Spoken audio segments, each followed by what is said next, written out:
Hello students, in this video we are going to cover up the 5th chapter of your English book, that is the Brook. The Brook is a poem. It's a long poem of 13 stanzas, and so I am dividing this video into two parts. The part 1 consists of intro and stanza number 1 to stanza number 6. And the second part will be consisting of stanza number 7 to stanza number 13. That will be another video. So in this video, we are going to cover up the intro part of the poem and the stanza number 1 to 6. But before going to the video ahead, I want to give some instructions to you all. I am noticing that many of you do not watch the full video. Please watch it till the end. It is made for a better understanding. Note every point explained in the video. Do not skip it. Keep your book with you while watching the video. You can ask your doubts to me on WhatsApp, or you can write it in the comment section. So, now going ahead to the poem. That is the Brook. It is written by Alfred Lord Tennyson. So, the question arises that what is the meaning of this word brook? Brook का मतलब क्या होता है? Okay? Brook means this, what you can see in the picture. This water body which is flowing from one side to the other side, between the jungle or between the trees. ठीक है? This water body is called brook. इस water body को ही brook कहा जाता है. ठीक है? इस बहते हुए पानी को ही ब्रुक कहते हैं, जो नदी नहीं है, नदी से थोड़ा छोटा होता है. One more example is here. Here also you can see the water body, the small water body which is flowing in between the plants or flowers. ठीक है? And in this poem we are going to see this only, this description what is given in the picture. इस picture को ध्यान से देख लो सब कोई. ठीक है? बिकॉज इस पोएम में हम इस पिक्चर के बारे में ही पढ़ने जा रहे हैं. ठीक है? कि because the brook here is the subject and brook is talking about itself. जो ब्रुक है वो खुद यहाँ पे सब्जेक्ट है पोएम में, और ब्रुक खुद ही अपने बारे में बात कर रहा है इस पोएम के अंदर में. तो आपको ऐसा महसूस होगा कि जो ब्रुक है वो खुद ही बोल रहा है और वो बता रहा है अपने बारे में. तो वो बताता है कि किस तरीके से वो जंगल के बीचों बीच से बहता है, किस तरह वो उसके अगल बगल में ट्रीज होते हैं और समटाइम्स फ्लावर्स होते हैं. ठीक है? इस तरह के छोटे छोटे प्लांट्स. ठीक है? तो ये सारी चीजें हम लोग पोएम में देखने जा रहे हैं. We are going to see this in the poem. Okay? तो यू हैव एन पिक्चर. अभी आपके दिमाग में एक पिक्चर होना चाहिए कि what you are going to see in the poem. You are going to see this brook between the plants और the trees in the jungle. ठीक है? And where it goes, how it ends and where from it starts. ठीक, कहाँ से आता है ये और कहाँ चला जाता है, कहाँ पे खत्म होता है. ये सारी चीज़ों का डिस्क्रिप्शन जो है पोएम में दिया हुआ है. ठीक है? This is what we are going to see in the poem. So this is the stanza number 1 and 2. In this slide we are going to cover up 2 stanzas of this poem. This is stanza number 1 and stanza number 2 with its meaning. Okay? So one thing that is very important here to notice is the speaker of the poem. The speaker. Who is the speaker of the poem? Normally, when we see a poem, then we see that the poet himself is the speaker of the poem. Poet जो होते हैं वही speaker होते हैं poem के. मतलब poet यहाँ पे जो poem को बोल रहा है, जो हमें सुना रहा है, वो कौन है? Speaker है, जो हमसे बात कर रहा है. लेकिन in this poem, the speaker is Brook. Brook कौन है स्पीकर यहाँ पे? ब्रुक ही यहाँ पे स्पीकर है. ठीक है? तो इस पोएम में हर जगह जो भी चीज बातें हो रही हैं वो कौन बोल रहा है? ब्रुक बोल रहा है हमें. ठीक है? तो पोएट ने ब्रुक को एक लिविंग थिंग की तरह ट्रीट किया है यहाँ पे इस पोएम में. ठीक है? और उन्होंने पोएम इस ब्रुक को इस तरीके से ट्रीट किया है कि पूरे पोएम में ब्रुक ही हमें सब कुछ बताता है अपने बारे में. तो ये बहुत ज़रूरी है. तो wherever you see word I और me in the poem you will always understand it as brook, ठीक है, वो ब्रुक ही है। जब आई बोलेंगे तब भी वो ब्रुक है, और मी जब बोलेंगे तब भी वो ब्रुक है। Okay, so here we see I come from haunts of coot and hern, I make a sudden sally, the sparkle out among the fern to bicker down a valley. ठीक है, तो this is the rhyming pattern. It's very simple that to notice that the rhyming pattern of this poem is A B. Okay, hern is rhyming with fern and Sally is rhyming with valley. Okay, so it is very easy to notice the rhyme pattern of the poem. So the meaning of the stanza here, what is the meaning of coot? Coot का मतलब क्या होता है? Coot means a bird, एक type का bird होता है, और horn is a corner or nook, मतलब कोना, किसी कोने से। ठीक है, तो ये बोल रहा है कि I come from haunt of coot and horn, I make a sudden sally. Sally का मतलब होता है सडन रसिंग फोर्थ, मतलब कि तेजी से बहते हुए पानी बहते हुए आता है ना। तो the brook is rushing forth, मतलब कि वो बहुत ही तेजी से बहते हुए आगे बढ़ रहा है, सडन एंड अचानक से आ रहा है वो। ठीक है, फर्न का मतलब होता है अ ग्रुप ऑफ प्लांट, जैसे कि मैंने दिखाया था पिक्चर में, in the picture I have shown. ठीक है, जो बगल बगल में जो प्लांट्स थे उसको फर्न कहते हैं। बिकर का मतलब होता है टू मूव ट्रेमलसली। ट्रेमलसली मतलब बहुत ही तेजी से बहना। ठीक है, तो इसमें जो पानी है वो बहुत तेजी से बहता है। ठीक है, सो आई come from haunts of coot and hern, I make a sudden सैली।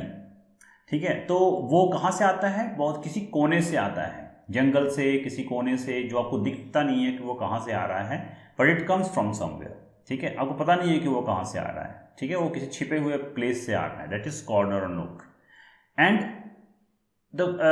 जो वो प्लेस होता है वो किसका घर होता है? कूट्स का घर होता है। यहाँ पे हॉन्ट का मतलब क्या है? हॉन्ट का मतलब हाइड। ठीक है, वेयर दिस बर्ड कूट हाइड्स, जहाँ पे ये बर्ड्स हैं जो छिपते हैं, वैसे किसी जगह से ये जो ब्रुक है वो बहकर आता है, वहां से उसका जन्म होता है, वहां से वो निकलता है। And sparkle out among the fern, और एंड स्पार्कल का मतलब क्या होता है? चमकना। ठीक है, और वो जो फर्न्स हैं वहां पे, जो छोटे छोटे प्लांट्स हैं, उनके अगल बगल में जब वो बहता है तो वो चमकता है, वहां पे उसका पानी बिल्कुल साफ होता है, चमकता है वो।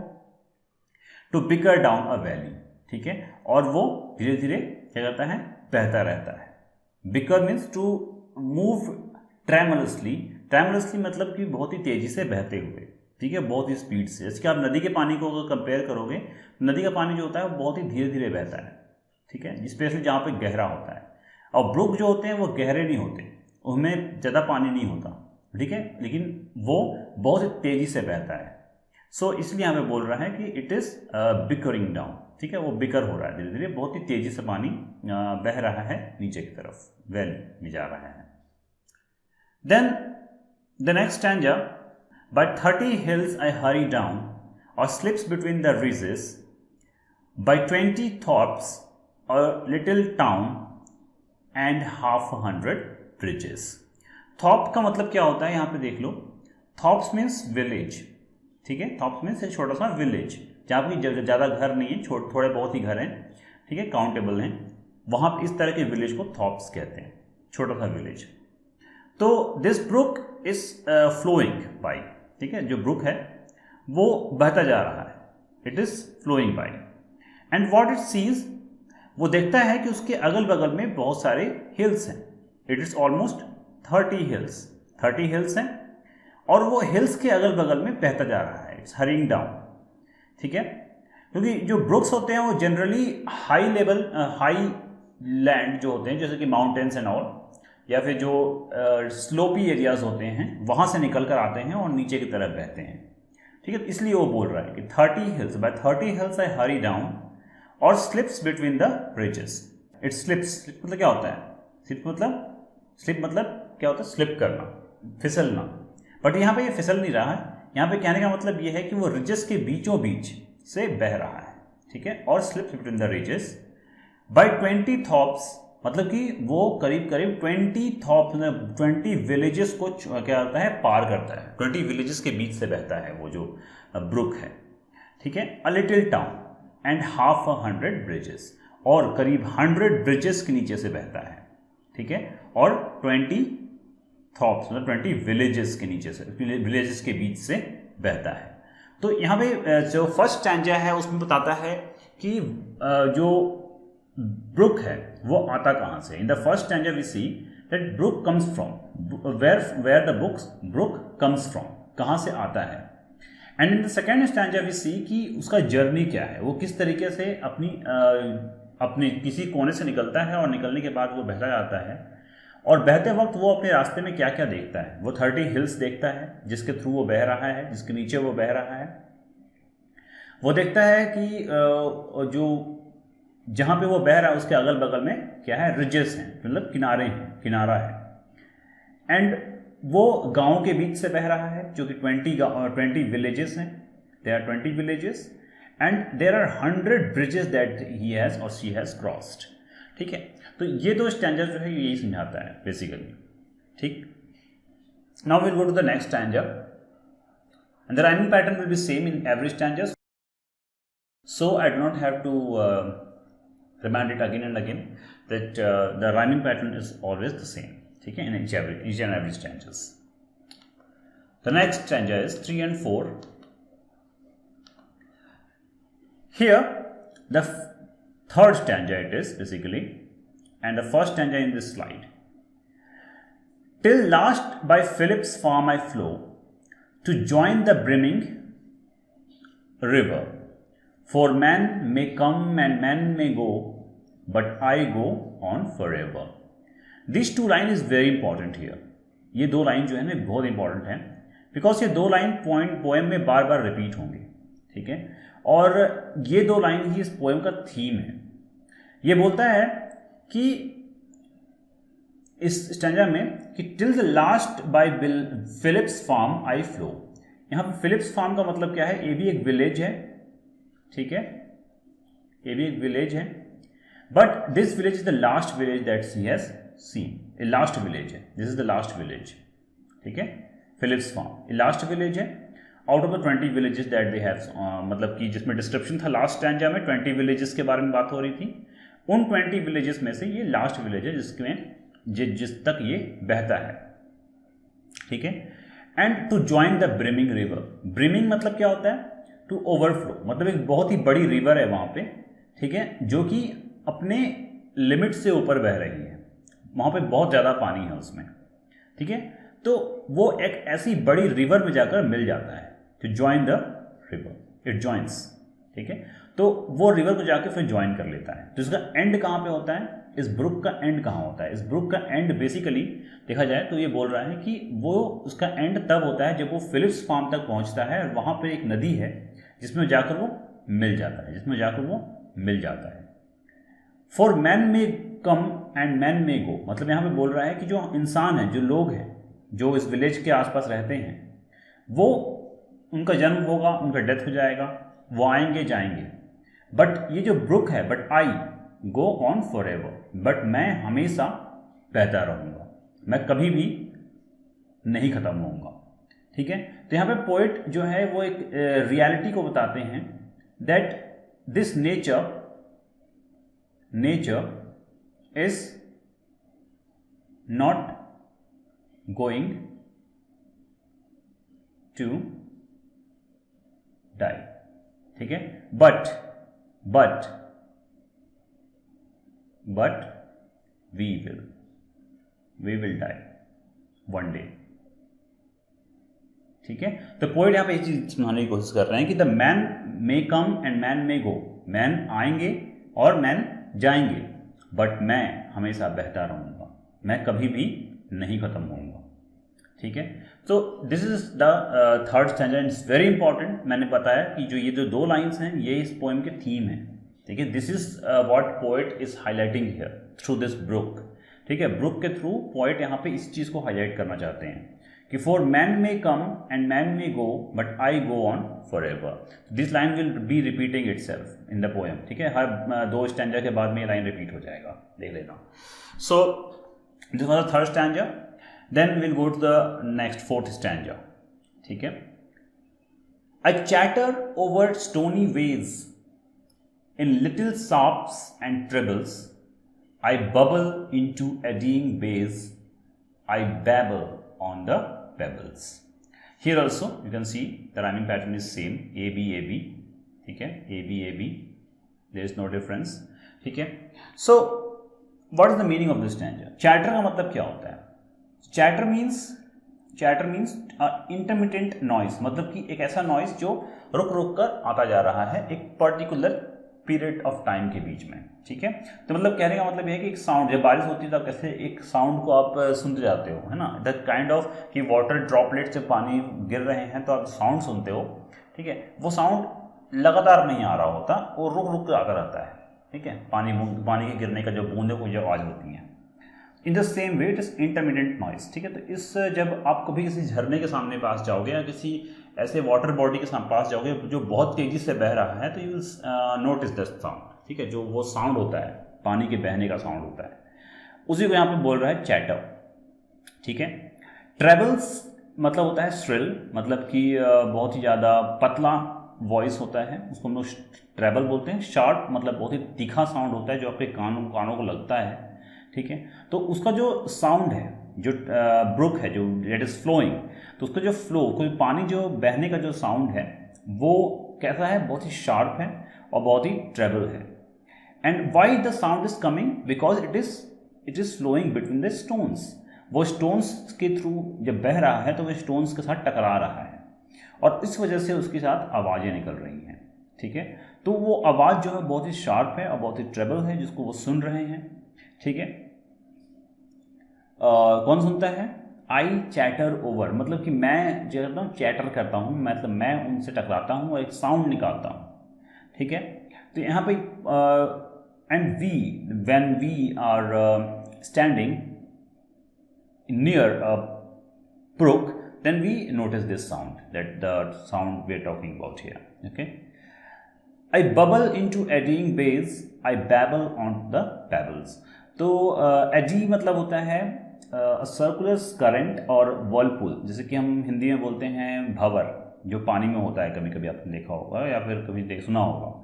तो that is what he is saying here, कि मतलब जो ब्रुक होता है वो उसमें से बबल्स आते हैं जब कभी भी कोई एडिंग बे होता है आसपास उसके अंदर में, ठीक है।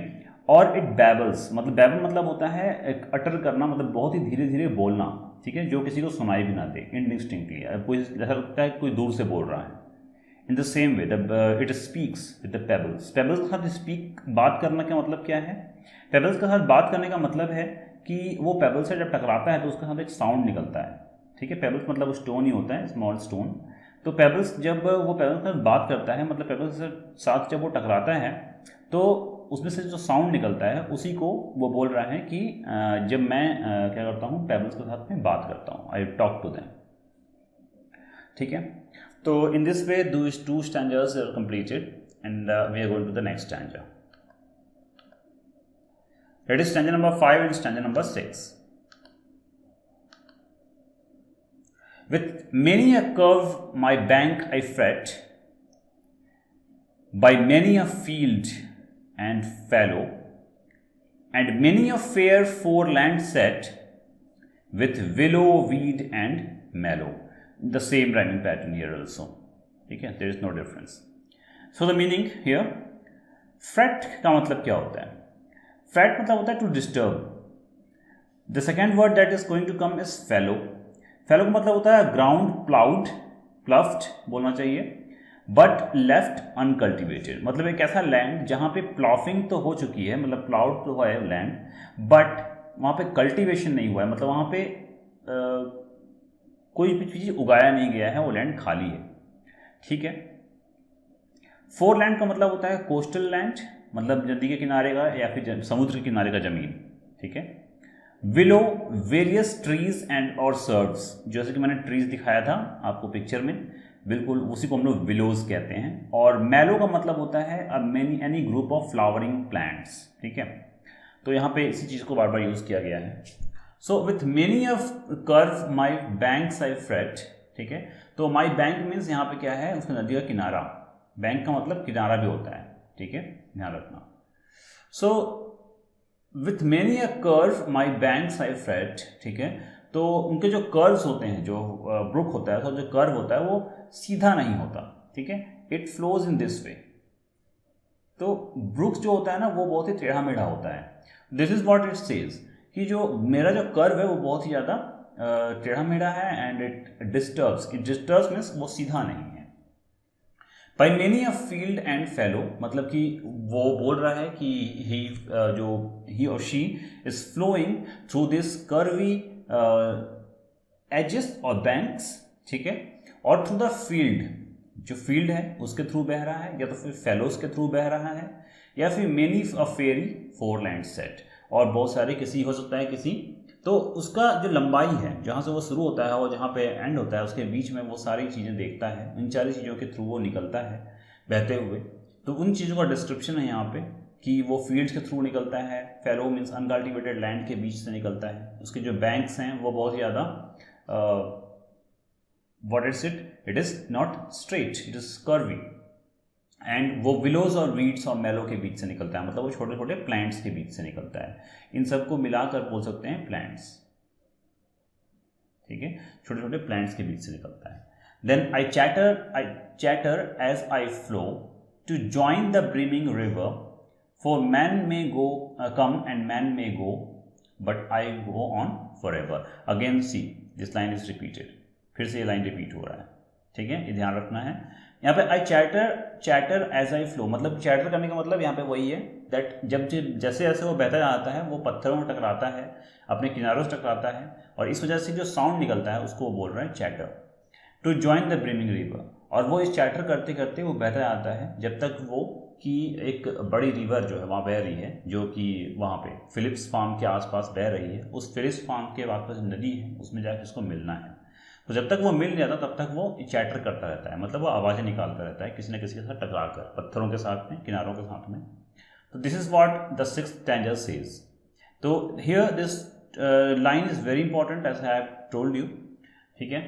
So in this way we have completed the stanza number 5 and stanza number 6 for this video, and in the next video I will be completing the stanza number 7 to stanza number 13. So till then study this much and make your notes if you want any, okay, and I will be sending the question answers once I have completed the chapter. Okay, bye.